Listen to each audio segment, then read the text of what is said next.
Bank ಕಳ್ಳತನ ಮಾಡಿದ 6 ಜನ ಆರೋಪಿಗಳನ್ನು ಬಂಧಿಸಲಾಗಿದೆ ಎಂದು ಎಸ್ಪಿ ಋಷಿಕೇಶ್ ಸೋನಾವಣೆ ಹೇಳಿದರು. ವಿಜಯಪುರ ಜಿಲ್ಲೆಯ ಜಳಕಿ ಪೊಲೀಸ್ ಠಾಣಾ ಆವರಣದಲ್ಲಿ ನಡೆದ ಸುದ್ದಿಗೋಷ್ಠಿಯಲ್ಲಿ ಮಾತನಾಡಿದ ಅವರು, ದಳಕೇಡ ಗ್ರಾಮದಲ್ಲಿರುವ ಭೀಮಶಂಕರ ಸಹಕಾರಿ ಬ್ಯಾಂಕ್ ಕಳ್ಳತನ ಮಾಡಿದ ಮಲ್ಲಿಕಾರ್ಜುನ ಹೋನಮಾನೆ, ಲತೀಫ್ ಮಕದಾರ, ಮಾಳಪ್ಪ ಸಲಗೆರೆ, ನಿತೇಶ ನಿಲಾವಾಣಿ, ಹುಲಗಪ್ಪ ಪಾತ್ರೋಡ, ಅಬ್ದುಲ್ ಚೀನಿ ಬಂಧಿಸಲಾಗಿದೆ. ಅಲ್ಲದೆ ಹಣ ಹಾಗೂ ಕೃತ್ಯಕ್ಕೆ ಬಳಸಿದ ವಾಹನ ಸೇರಿ 27,15,000 ಮೌಲ್ಯದ ವಸ್ತುಗಳನ್ನು ಜಪ್ತಿ ಮಾಡಲಾಗಿದೆ ಎಂದರು.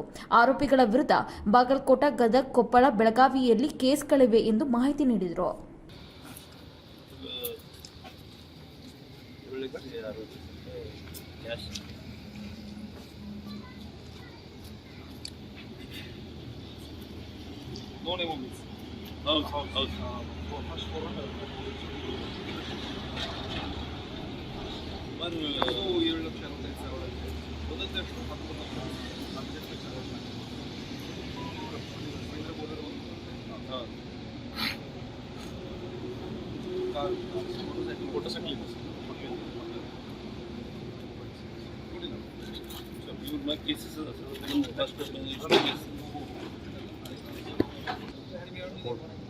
कोर्ट मधून टोल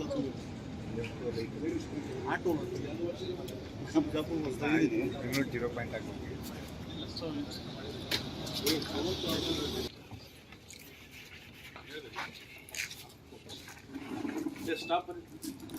ಇಲ್ಲಿ 7,65,000 ಈಗಾಗಲೇ ನಾವು ಜಪ್ತಿಪಡಿಸಿದ್ದೀವಿ. ಮತ್ತು ಇನ್ನು ಕೆಲವು ಆರೋಪಿಗಳನ್ನು ಸಹ ಪತ್ತೆ ಮಾಡಲಾಗ್ತಾ ಇದೆ. ಅವರಲ್ಲಿ ಸಹ ಇನ್ನೂ ರಿಕವರಿ ಆಗಿದೆ. ಇವರು ಬಿಟ್ಟಿನ ಆರೋಪಿಗಳಾದಾರ ಸರ್ ಇದ್ದಾರೆ ಪತ್ತೆ ನಡೆಸಲಾಗಿದೆ. 3 ಜನ ಇದರಲ್ಲಿ ದಸ್ತಗಿರಿ ಆದವರ ಪೈಕಿ 3 ಜನ ಸೋಲಾಪುರ ಮೂಲದವರು ಮತ್ತು 3 ಜನ ಬಾಗಲಕೋಟೆ. ಇನ್ನೂರದು ಪತ್ತೆ ಅಷ್ಟೇ ಮಾಡ್ತೀವಿ, ತನಿಖೆ ನಡೆಯುತ್ತೆ. ಹೌದು.